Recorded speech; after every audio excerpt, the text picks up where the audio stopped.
Hey, what's going on, my friends, and welcome to my YouTube channel. My name is Victor, and today's video is all about the dark night of the soul. I imagine if you're watching this video, you suspect you may be going through it and are looking for a little bit of clarity, maybe some advice and some guidance through it. And that's the whole purpose of this video. To begin, I'll share with you the 7 most common symptoms that you are in fact going through the dark night of the soul. And just so you know, these symptoms are a compilation of years of making probably dozens of videos on my YouTube channel and hearing from hundreds of thousands of people. These are the 7 most common symptoms that somebody is truly going through the dark night of the soul. And then if you find that you are towards like the middle / end of the video, I'll share with you some tips that again have worked for me in my own life. I've gone through this many times. And also tips I found to work for you folks, my audience. And then I'll send you off feeling really groovy because at the very end, we're gonna do a little fun Kundalini yoga exercise. You don't have to get out your yoga mat or anything. You can do it from just a seated position. And this will instantly put you in a better state. Not instantly, but within a couple of minutes of doing it, you will feel a lot better. You will feel more aligned. And this will be something you can do on your own whenever you need it. So anyways, welcome to the video, my friends. I'm happy to have you here. Again, my name is Victor, and I primarily make videos about the spiritual awakening journey and do what I can to help y'all with your own process. So real quick, the dark night of the soul, I have found, is always connected to something equally awesome. Just so you know that, I want to just say that in the beginning. However crummy, however you're feeling, depressed and anxious and like your life is in a downward spiral and there's no hope, that degree, that precise degree of darkness, we'll say, is connected to part of, inseparable from, something on the whole other side of the spectrum. Something that is very light and expansive and hopeful and amazing and joyful. Just so you know that. And the dark night of the soul almost always comes either before a huge breakthrough, a massive expansion, a brand new and exciting chapter of your spiritual journey, or it can also come afterwards. Maybe you recently had a big breakthrough, some kind of massive self-discovery or a big healing experience and some kind of upgrade. And now all of a sudden you wonder, where did it go? Why do I feel so horrible? Why am I back in the dark night of the soul? Because it's all one thing. So now I'll go into the 7 different symptoms that you are going through the dark night of the soul. Symptom number 1 is depression. Depression isn't just to say you're not feeling amazing. Depression is like an inescapable joylessness, where no matter what you do, no matter what's going on in your life, no matter what you try, you can't feel happy. You can't feel, I would say, joy. It's like an impossible task to feel joy. And oftentimes when we get depressed, we become kind of desperate. And usually we'll go and our brain knows things to do to create to release endorphins and serotonin and dopamine. So for some of you, you might find yourself binging out more on junk food or alcohol or smoking more weed or playing more video games or watching pornography. Whatever it is your brain remembers to do, it will probably try to attempt to do that because it knows something's off. But you'll find, if anything, all that stuff makes it worse. And I have dealt with this throughout my journey many times. The heaviest I felt depressed was after I came off of heroin. And heroin, as you know, is a drug that makes you numb. It pretty much suppresses all negative feelings whatsoever. And after a year or 2 of doing that, when I finally came off it, my brain was all out of whack and it threw me into this deep, again, this inescapable depression that I thought would never end. And I've had multiple dark nights of the soul years after that are very, very similar to that exact thing. The only difference is if you don't understand it's a normal part of your spiritual awakening, you wonder what the hell's going on. I knew it was sort of expected to feel depressed because I got off the drugs. But when it happens out of the blue for no real reason that you can discern, it is almost more alarming because you're like, what the hell is going on with me? Nothing's going on with you. It's just a symptom of a temporary phase, a temporary profound phase known as the dark night of the soul. Number two, and most of you spiritual folks will know what I mean by this, but you feel cut off from source. You feel disconnected from the wellspring of your spirit, God, source, as they say. There are times during the course of your awakening when you feel very connected to source. You feel very guided, supported. There's a part of you that may have been missing your entire life that is finally, you feel complete. It's not missing, you feel whole. There's a wholeness, an alignment, a unity. And from this place, you feel like you can really let go and surrender to the flow of life because there's some other source of guidance that has got your back and has your best interest at heart. And during the dark night of the soul, that source of guidance is nowhere to be found. You feel utterly abandoned, disconnected. Where did it go? When you're depressed and things aren't going well and your life is a mess, you can ride it out much more easily when you at the very least have that connectedness, that connection with spirit. But during the dark night, it's gone and it stings. Number three, you might also feel lethargic, not just physically, but though physically, most certainly, but also mentally. You might just feel like extremely unmotivated to do anything. And this usually just perpetuates the symptoms of the dark night of the soul. You're not feeling good to begin with. You're feeling cut off to begin with. And you know, if you were to get up and go for a walk or even make your bed or even take a shower and get dressed for the day, you'd feel a heck of a lot better, but you can't bring yourself to do it. Also, I know for me, I get very mentally fatigued as well. I get very, where I just, I'm not as sharp with my thoughts, and it almost takes energy to do simple things like math. Or for me, I work, I write emails and make videos and things like that, just require a lot of mental power. It becomes very difficult to do that, where I just constantly find myself drawing blanks and feeling foggy and lazy in my mind. Another big one is confusion. Confusion mainly about who you are, your identity, your values, where you want to put your energy in life, where you fit in within the world and within your relationships and within your life. You don't know. You feel like nothing fits anymore. Who you used to be no longer feels like a good fit. And you may have this idea that you're kind of evolving and heading into a new place, but that's not clear yet. You have no real clarity as far as that goes. So you're left with just this limbo and not knowing who you are. And just all of these things stacking up makes for a ridiculous soup of misery. You're depressed, you're exhausted, you're cut off from the divinity that you're made from, and you don't even know who the hell you are anymore. You wonder why people have to make videos like this and people go online and search about the dark night of the soul, because it's challenging when all of these different things stack up. But sometimes it's good to not know who you are.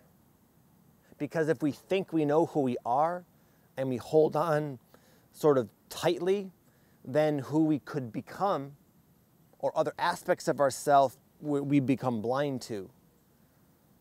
And all of this is kind of like a reset, you could say.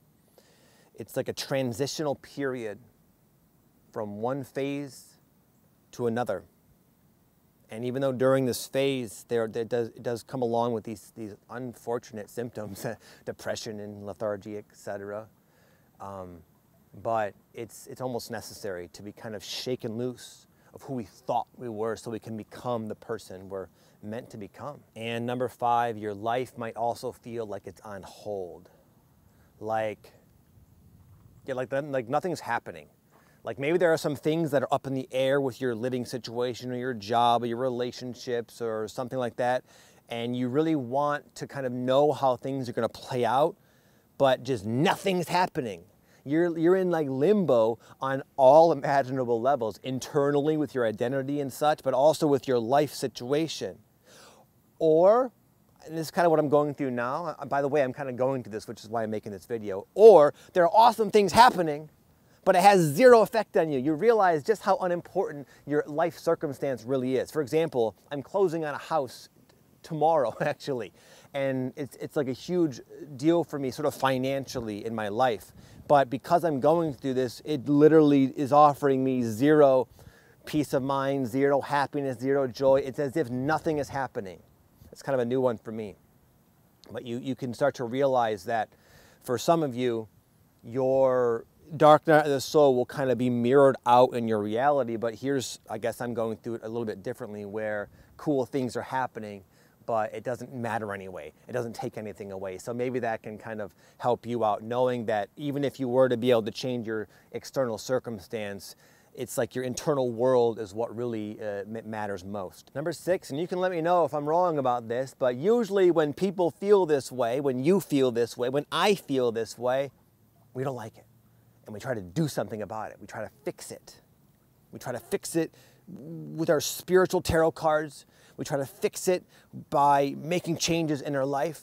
We try to fix it by succumbing to old self-destructive habits. We try to fix it by forcing things in our life. And you may have found during the dark night of the soul, none of it works. It's not going to do you or me or us any good. It's something we just kind of have to surrender to and ride out.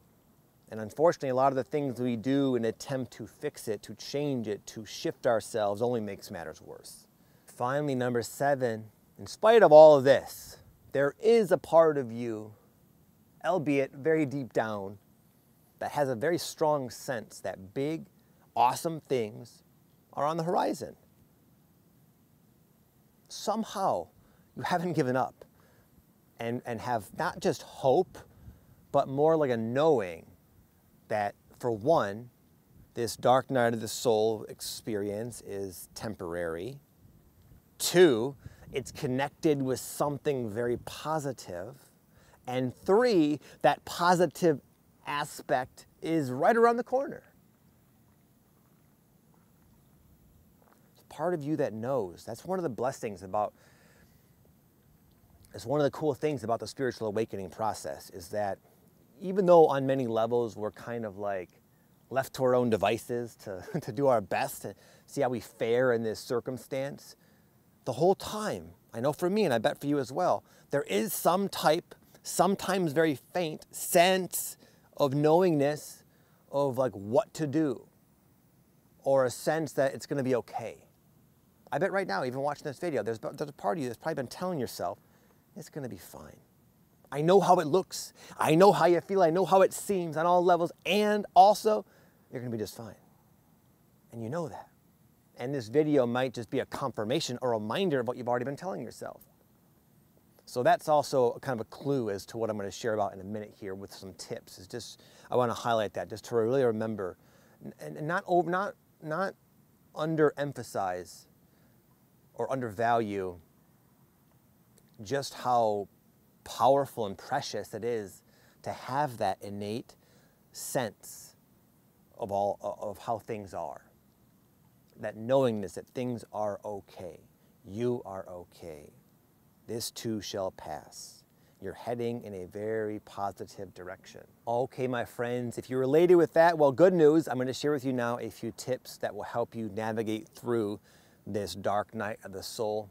These are things that I have not really read about. There's a lot of stuff out there these days on the dark night of the soul, and these are things that I have not really seen, honestly, and yet have helped me tremendously, and have also helped many of my clients. And tip number 1 is to trust your timing. Sometimes we find ourselves going through the dark night of the soul at what we feel to be a very inconvenient time. Maybe you have big things coming up, or things you have to do. Holidays are upon us, I know, at the time of making this video. And you're thinking, I can't be feeling this way. I can't be lethargic and depressed and not doing anything and binging out on donuts every freaking night. I need to get my shit together. I got stuff to do. But that type of, like, again, trying to fix it, of course, makes it worse and prolongs it. And you can correct me if I'm wrong, but for me, every moment of the last 20 years of my spiritual journey, I can look back now. I didn't know it at the time, but I can look back now and see, oh, it was all perfect. The dark nights, the challenges, the breakthroughs, all of it was woven together with this genius level, divine timing and intelligence. So why would this be any different? If you're so out of it, you're unable to make it to work, that's going to be just fine. You're so out of it, you can't be there for people in your life. That's okay, they'll be fine. Your higher self, your spirit knows what you have going on in your life, and it knows that even though you're not going to like it, you actually are able to like go through this period and process right now. It's actually the perfect time for it. It's probably, as I mentioned before, it's probably going to set you up for a big boost in some other way, where when you do come back online, you're going to be better than ever, and everything else is going to really benefit from that. And a quick example before I move on is something I dealt with because my wife and my friend and I, we run these ayahuasca retreats in Costa Rica. And I didn't like the fact that I have to be away from my children for about 9 days, 2 or 3 times a year. That's like almost a month out of the year. I told myself, this is not good. They need me. But what I found is that the amount of healing and transformation I go through while during those retreats, it helps me be so much better of a father, and it's actually so beneficial for them because I get some deep work done. And you are too. This is the same kind of thing, honestly. It's okay to take a break for your own mental health and for your own spiritual growth, and it's going to benefit the people in your life and also your life in general. So allow yourself the time. And in order to allow yourself the time, though, and really like embrace it almost, you have to trust. You can choose to trust your own timing, and it shouldn't be that difficult if you just look back at your life. It's always worked out perfectly. And tip number two anyway, the way out is through. Sometimes these dark nights are prolonged because we're avoiding something. And it's so hard sometimes to not avoid certain frequencies, certain aspects of ourselves that we have like judged or something, or just feel ashamed of, or just don't want to feel the feelings associated with that. And that's sort of sometimes the point. Sometimes the dark night of the soul will take you out of work, take you out of the game, take you out of life, just so you can finally have no choice but to surrender into the feelings you've been avoiding your entire life. I had this happen to me last week or so. There was like multiple, I would say, without getting too out there, multiple fragmented aspects of myself that have been wreaking havoc in my life, causing me pain, all because I would not acknowledge them.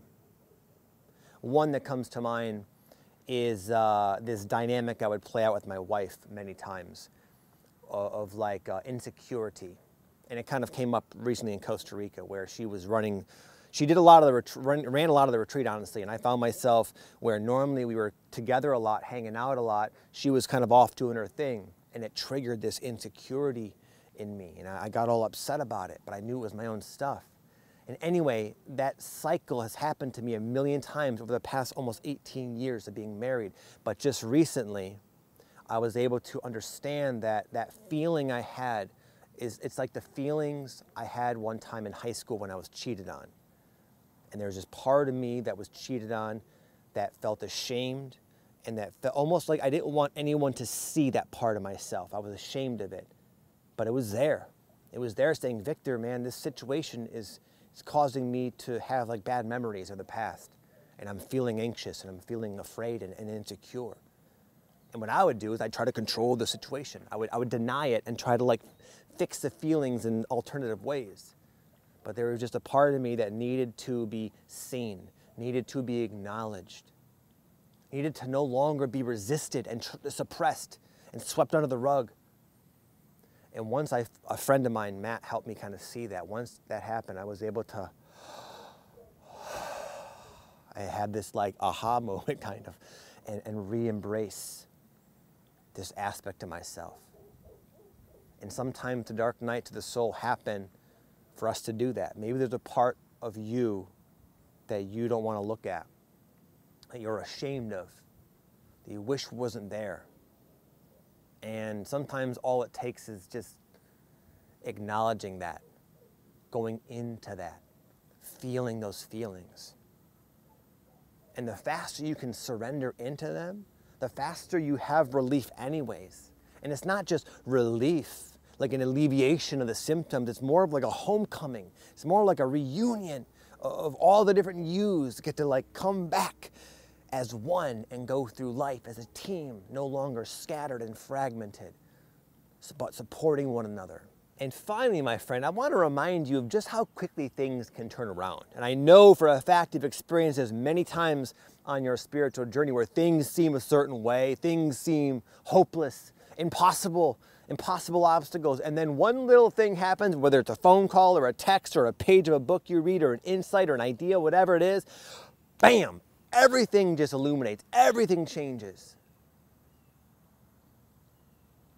Try doing this. Try turning your light on in your bedroom during the nighttime and seeing if you can make it to your bed from the light before the lights turn on. You obviously can't. It's a silly thing to say because light travels very, very, very, very, very quickly. Things can change very, very, very, very quickly, especially in this situation. The dark night to the soul, it almost like has to happen. It almost like has to put you into a corner for a particular cause. And a lot of times, again, it's like surrender, it's trust, or just merely a recalibration period. It's kind of like what I'm going through. But regardless, once that is complete, usually it's not this long process back into the light. Usually it's pow, the lights turn back on and you're like a different person. And all of a sudden you're like, oh my God, that makes so much sense. I know I had to feel that. I learned so much. I'm so grateful for this dark night of the soul. So don't forget that. Don't forget how quickly, my friend, things can turn around. Okay, my friend, and as I promised, I'm going to take you now for those who want to participate in a very fun and sort of unorthodox Kundalini yoga exercise. It'll take about 2 to 3 minutes. We'll do it together right now on this video. And just for your own peace of mind, I am a Kundalini yoga instructor. I'm certified. I've been certified for over 10 years. And this is one of my favorite things to do when I'm feeling a little bit down, okay? So I'm going to warn you, though, it's a little bit unorthodox. As I kind of mentioned, it's a little bit weird, but just please humor me, and I promise you, you will feel a lot better afterwards, okay? So everyone right now, make nice, tight fists. I don't care. All you have to do is be sitting down. You can be anywhere. Just sitting down is fine. I'm standing. That's fine, too, okay? Nice, tight fists, and bring them up to your shoulders like this, and let your elbows relax. Let your shoulders relax. Okay, in a moment here, together, we're gonna take 3 deep breaths in, and on the 3rd breath, we're gonna hold it, and then we're gonna start punching like this. The idea is to be exerting yourself while contracting and holding that breath, okay? We're gonna do it together, so just bear with me. So on the 3rd breath, we're gonna hold it, start punching, and of course, at some point, you're gonna have to breathe, so you're gonna exhale. But make that next breath a good one because that's all you get. We'll take another big inhale and start punching again until you have to breathe. Let it go. Another big inhale. Final round of punching until you have to surrender and let go. It'll take about 2 to 3 minutes, okay? And we're gonna do it together. You ready? All right, nice tight fists. Bring them to your shoulder. Elbows relaxed, shoulders relaxed. First breath together, here we go, nice deep inhale. Let it go. Second breath in. And let it go. Final breath in, make it a good one. Hold it. And start punching. Use your energy, my friend. Use your power. Throw some bombs, throw some elbows if you want to. No, just kidding, don't do that.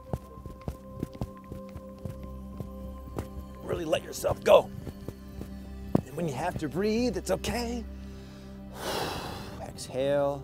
Another inhale, hold it in. Here we go.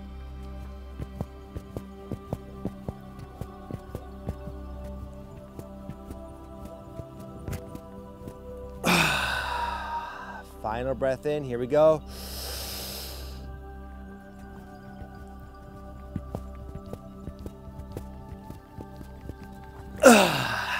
Let it go.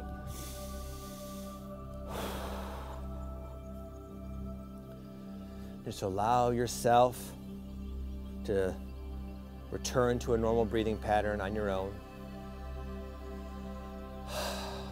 How do you feel? I predict by now you feel like you have less thoughts, your monkey mind may have quieted down a little bit. Your energy body, your aura may feel more expansive. You may feel more unified with your mind and body. And hopefully, at the core, there's a little bit of serenity, connectedness, and joy. And by the way, this video was for my buddy BB Brenda Brown. It's a question she asked me that I thought this video might help. She said, Victor, I'm experiencing disconnectedness, mental fog, and lethargy, and unable to connect or meditate. Can you speak to this? Why is this happening? Well, Brenda, I thought this sounded to me like a symptom to the dark night of the soul, hence this video. Hope you enjoyed it. And by the way, my friends, if you have a question you want me to answer with a video, drop it down below. We'll see if I can make it happen. And then lastly, before you go, if you like this little exercise and want to go a little bit further, I have something else. I'll leave a link for it down below at the top of the description box for a somatic release breathwork session. It's a 20-minute session involving breath work that is very powerful for catharsis and release and connecting with yourself and kind of resetting yourself. It also does release dopamine and serotonin and things like that to where you will feel a lot better and happier afterwards. Some of you may have already done my breathwork ceremonies. This is kind of a mini version, a guided version, and I'll leave a link for that down below if you want to check that out as well. Hope all this helps, my friend. Have an amazing day. Much love to you all. Peace.